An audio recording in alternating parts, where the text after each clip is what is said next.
This is a song about getting high any way you do it, and kicking the earth from beneath you. It's called Tranquilized. Hold down.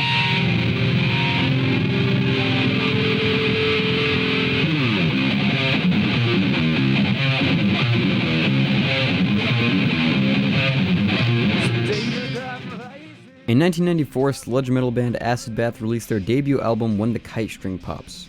Unbeknownst to them, this album would become one of the biggest sludge metal projects to ever exist. I've been a diehard Acid Bath fan for quite a while now and have been planning this video for a very long time.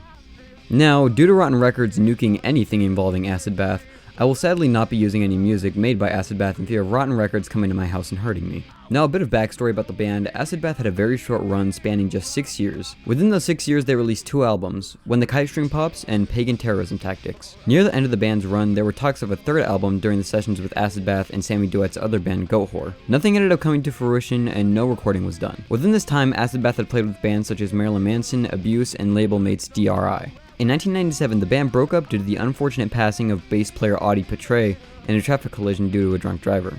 Acid Bath was created as a mix of 2 other bands, Dark Carnival with Audie Petray and Sammy Duette along with drummer Tommy Viator, and Golgotha with Dax Riggs, Jimmy Kyle, and Mike Sanchez. In Acid Bath, Tommy Viator would soon be replaced with Jimmy Kyle. In 1993, Acid Bath had released a demo called Hymns of the Needle Freak. When throwing around this demo trying to get signed, they had approached Century Media, who had signed the band I Hate God. By word of Century Media not being that good of a label, the band had moved on. The first label that contacted us was actually Century Media Records. The guy from Century Media contacted us. He was very, very interested. I forget his name.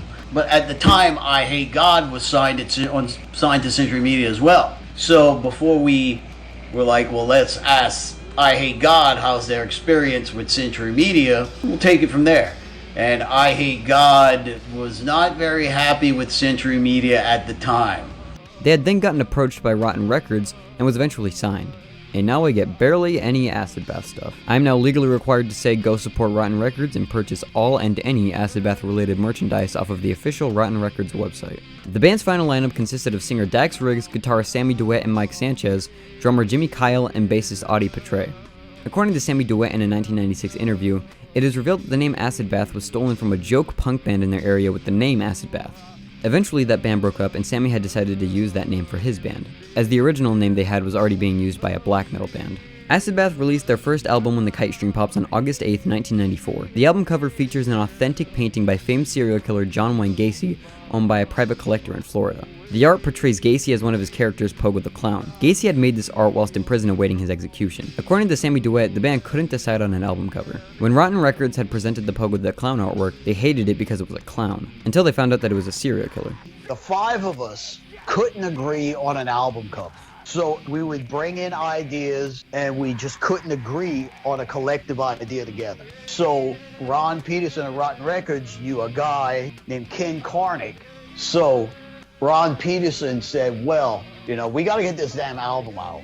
And you guys can't agree on the fucking album cover. Why don't you guys use this? And he presented the Pogo thing. And we're like, it's a fucking clown, dude. What the fuck? And he says, the thing about this clown is this clown killed a bunch of children. And then we were like, oh, that might be a pretty good idea. The original album cover for When the Kite String Pops was a distorted photo of the Acid Bath logo, a backdrop of pills, and 4 babies. The original Gacy cover of When the Kite String Pops featured a spherical Acid Bath logo and text resembling a balloon. When the album was remastered, the text changed to a more grungy, sludgy font. This album has easily made its way up to one of my favorite records of all time. Dax's absolutely brutal vocals mix so well with the punk instrumentation. Acid Bath was a pioneer of sludge metal in the mid-90s. This album has doom-like elements with Black Sabbath influences throughout and fast punky riffs. This album also plays a lot with increasing and decreasing tempos which hit like a truck. Along with the insanely abrasive punk, There's also 2 ballads that feature on this album, in Scream of the Butterfly and The Bones of Baby Dolls, where Dax shows off his haunting clean vocals. The lyricism on this album is insanely morbid with hauntingly dark themes spanning from drugs, sexual abuse, and murder. One of my favorite aspects on this album is the absolutely killer instrumentation. Audie shows an absolutely killer bass performance with a brutal tone. Sammy Duet and Mike Sanchez give some insanely punk and rhythmic guitar riffs, most notably in one of my favorites on this album, Tranquilized. And Jimmy Kyle gives an insanely groove-filled and hard-hitting drum performance. The album feels very raw, but not raw in the same way black metal is recorded on your mom's toaster oven. This album has enough production to sound amazing, but raw and soulful at the same time. Along with Dax's abrasive and fucking killer vocals, is Sammy Duet giving his black metal-like background scream in many songs. His vocals are a lot more prominent on their second album, Pagan Terrorism Tactics. This album also features some lower and more death metal sounding growls from Audie Portray. Another one of my favorite tracks on this album is Dope Fiend, which opens with an absolutely abrasive guitar feedback and leads into an incredibly catchy guitar riff and a killer transition into Tababo Kumi. Tababo Kumi translates to The Land of White Cannibals and was the only song in this album to be accompanied with a music video. It opens with an insanely fast, punky guitar riff and Sammy in the background showing off his insanely harsh and abrasive vocals. Tababo Kumi leads into the song God Machine, which in my opinion is one of the heaviest songs in the album. It starts with a spoken word intro, and the absolutely slow and doomish riff that goes through the song is insanely haunting and sends chills down your spine. The album ends with Cassie Eats Cockroaches, which opens with a line from Stanley Kubrick's film A Clockwork Orange and features quotes from David Lynch's Blue Velvet. The riff on Cassie Eats Cockroaches swings insanely well, almost as if it's a Motorhead song, and the lyrics in it are insanely morbid and vulgar, and just fits the style of the album. The entire album in itself is insanely dark, morbid, and horrifying to listen to, which makes it one of my favorites. There's so many different style influences and amazing performances from all the members and so many memorable songs. I highly recommend listening to this album in full if you haven't already, and support the band members' other projects, such as Goat Horror and Dax Riggs' solo work. Also, don't forget to buy Acid Bath merch from Rotten Records website and not from daxriggs.com where he sells signed Acid Bath records, and also not from pmstarpromotions.com where Sammy sells guitar picks, patches, clothing, and other Acid Bath related items. Only buy from Rotten Records.